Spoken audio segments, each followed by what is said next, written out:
na mekos-mekos daw ho ni Insan ang House of Representative. Grabe talaga tong mga DDS na to, mga lukaret, kung di ba naman mga gago. So anyway, ngayon talaga guys, sa bansang Pilipinas, very very hot topic. Kumbaga nagbabaga ang usapin dito sa International Criminal Court, dito sa usaping ICC. Kinakalampag na ata si kadigungan ng mga kaluluwa. Pinatay nila nang walang kalaban-laban.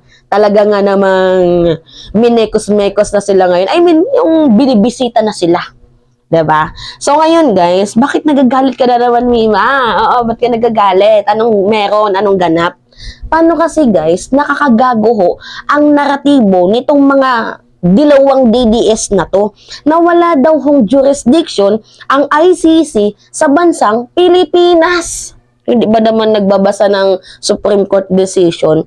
So nakakabastos daw ho ito sa ating judiciary, sabi ho ng mga DDS. Ang una diyang umongo si Harry Roque. Mamaya meron akong ipapakitang video. So para ho sa kaalaman ng lahat, hindi ho ito totoo. Wala hong basihan yung mga pinagsasabi nila. Ang Supreme Court na mismo guys, ang nagsalita na hindi po pwede ang ginawang pang mekos-mekos ni dating Pangulong Rodrigo Roa Duterte. Ano ba yung mekos-mekos, Mima? Hindi ho pwede ang ginawang pagtakaso ni dating Pangulong Rodrigo Roa Duterte sa ginawa niyang masama, sa ginawa niyang kasalanan dito sa usaping war on drugs, sa napakadugong war on drugs ni dating Pangulong Rodrigo Roa Duterte. At saka po, sa kaalaman ng lahat, meron hong jurisdiction ang International Criminal Court sa bansang Pilipinas according to the Supreme Court. So guys, if hindi kayo satisfied sa nilabas ho na decision ng Supreme Court, pwede ho kayong mag-file ng case or petition dito sa Supreme Court kung yan ho yung iningangaw-ngaw, ipinuputak ng mga butsinyo. Kasi guys, ako naniniwala ako sa Supreme Court decision. 'Di ba nga yung kay Dilima? 'Di ba? Nagigets niyo naman ako. So, hindi ako basta-basta magpapaniwala lang sa mga hearsay. Dito ako nakabase sa Supreme Court decision. Kung ito yung sinabi ng Supreme Court decision, edi go, 'di ba?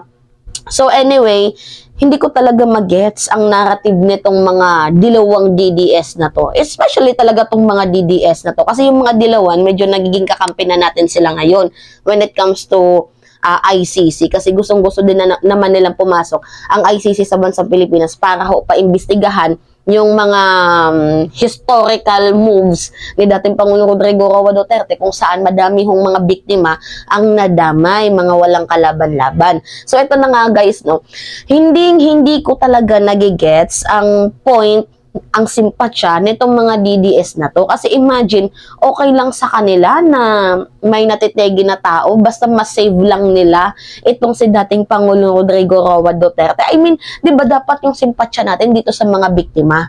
Pero itong mga DDS na to, yung simpatsya nila sa author mismo, sa mismong gumawa ng kasalanan, sa mismong nagpapatay, pumatay sa mga inosenteng tao. So ngayon, anyway guys, meron din pala tayong good news galing ho sa mga matatapang na congressman na nagpasa ho ng resolution at by next week or sa susunod na mga ilang linggo, 2 weeks, 3 weeks or 1 month ay magkakaroon ho ng plenary hearing dyan regarding sa mga biktima ng war on drugs ni dating Pangulong Rodrigo Roa Duterte. At yung pinaka-excitement dito is yung mga at ang pinaka-interested dito is mag-i-invite ho itong mga taong to ng mga nabiktima dito sa war on drugs ng dating Pangulong Rodrigo Roa Duterte.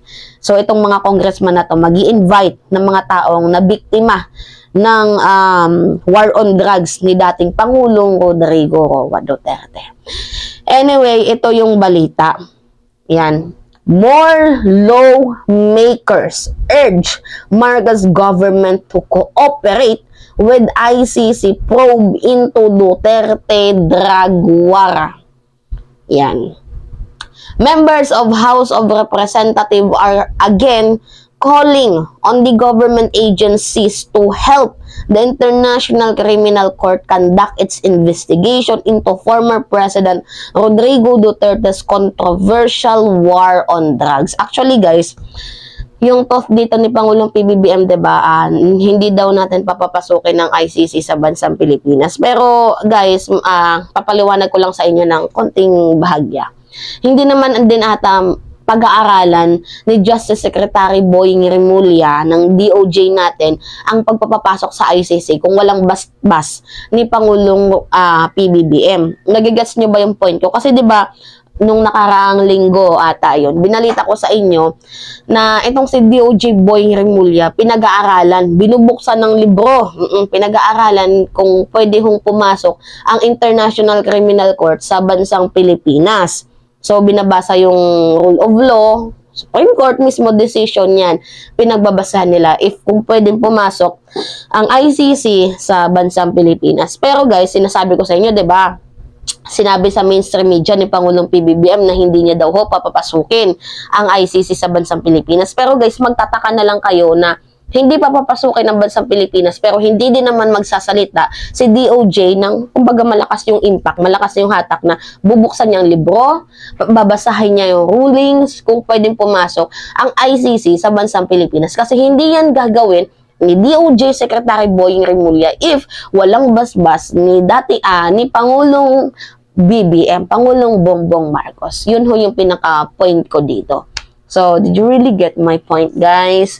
Anyway, sabi pa dito, Manila 6th District Representative Bienvenido Abante, House Committee on Human Rights Chair and One Rider Representative Ramon Rodrigo Gutierrez filed House Resolution 1477 on Monday, November 20, urging the government to extend their full cooperation to the ICC prosecutor with respect to its investigation of any alleged crime within the jurisdiction of the ICC. The Philippine government initial request for the ICC prosecutor to defer its investigation and the Philippine government's subsequent petition before the ICC Appeals Chamber clearly demonstrate that the Philippine government respects the rule of international law and recognize the proceeding of ICC. The proposed resolution read. So, ito guys yung resolution. Kita nyo naman yan. Binasa ko na yan guys. Yan, binasa ko na yan. And then, may nakita ako dyan, guys. 2019, basta nung 2019, kasama pa tayo dito sa ICC. So, mayroon pang jurisdiction ng ICC noong 2019. So, ang inaano lang dito ni Kadigungan is takasan yung ginawa niyang kasalanan. So, ngayon, ang unang ngumaw dito, ngumaw-ngaw, ay si Harimau. Si Harry Roque, si Butanding, ang unang ngumaw-ngaw dito na bakit tila baga minamadali. Kaloka. Anyway, ito yung video niya. Makikita nyo kung gaano ka DDS ang mindset ni Harry Roque. Ang balita ko pa, dahil ako naman po galing dyan sa Kongreso, abay sa susunod na linggo, aaproban na raw yan sa plenaryo. Yung Abante resolution. Ewan ko nga bakit biglang minadali? May natanggap umanong impormasyon si dating presidential spokesman Attorney Harry Roque na aaprubahan ng Kamara ang resolusyon na inihain ni Representative Bienvenido Abante para makipagtulungan ang pamahalaan sa International Criminal Court o ICC.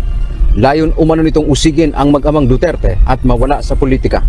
Kung hindi itutuloy ang impeachment para matanggal ang VP Sara, abay susuportahan naman nila ang investigasyon laban sa mga Duterte na posibleng maging dahilan din para magkaroon ng warrant of arrest laban kay VP Sara.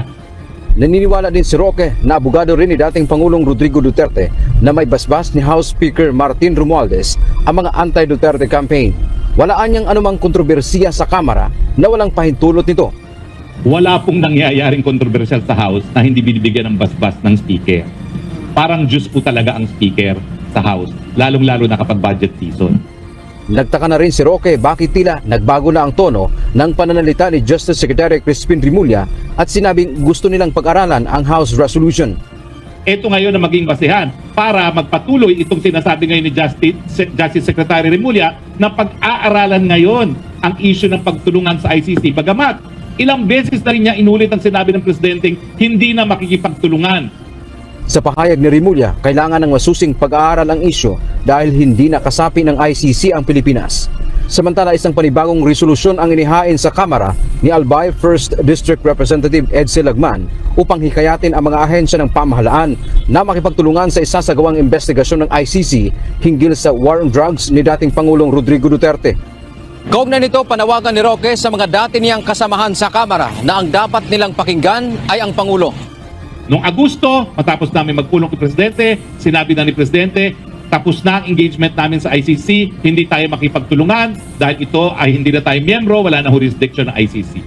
Ilang beses nang sinabi ni Pangulong Ferdinand Marcos Jr. na hindi na makipagtulungan ang Pilipinas matapos itong kumalas noong 2019. Ayan.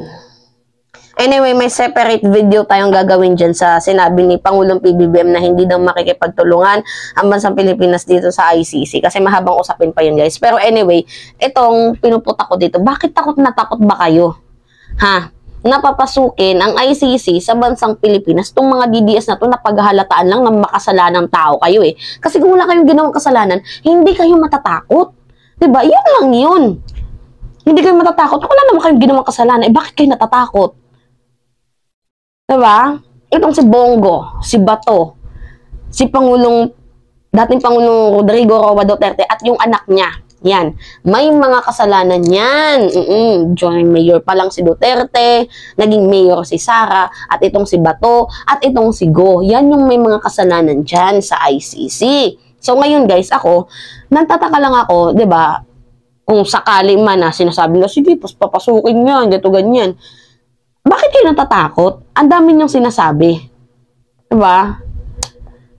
Iimbestigahan lang naman, hindi naman ata kayo anuhin. Tapos bakit sinasabi mo na magkakaroon agad ng warrant of arrest?